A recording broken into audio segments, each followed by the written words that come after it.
Hello बच्चों, चलो इस प्रश्न को पढ़ते हैं। इस प्रश्न में पूछा हुआ है मोनोसैकेराइड के निम्न युग्म से कौन सा एक सुक्रोज बनाता है, और यहाँ पर 4 ऑप्शन दिए गए हैं जिनमें से अपने को पहचानना है।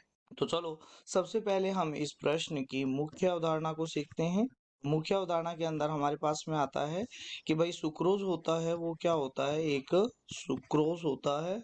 सुक्रोज एक डाइसैकेराइड है तथा जल अपघटन पर यह ग्लूकोज ग्लूकोज तथा फ्रक्टोज देता है।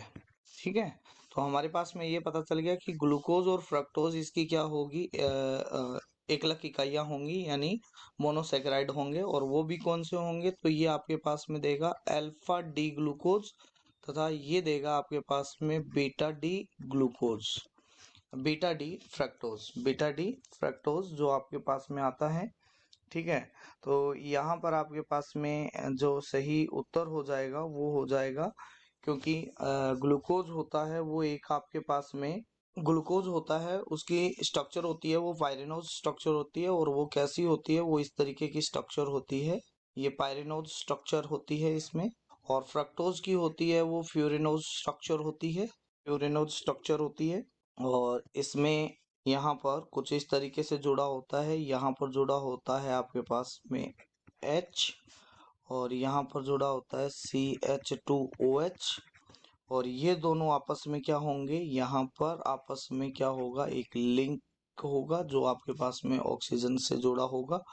और यहाँ पर क्या होगा, HOH, ये होगा आपके पास में OH एंड H, यहाँ पर होगा आपके पास में HOH, और यहाँ पर होगा आपके पास में CH2OH, और ये आएगा आपके पास में H।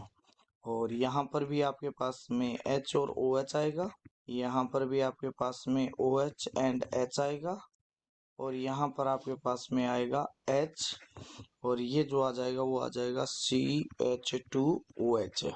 तो ये आपके पास में ये वाली यूनिट है वो आपके पास में बीटा डी फ्रक्टोज है, और ये आपके पास में अल्फा डी ग्लूकोज हो गया। ठीक है, तो ये आपके पास में हो गया। जो आपके पास में सही उत्तर दिया गया है वो दिया गया है, क्योंकि इसकी पायरेनोज स्ट्रक्चर है, इसको इसलिए इसको क्या बोलते हैं, ग्लूकोपायरेनोज भी बोलते हैं।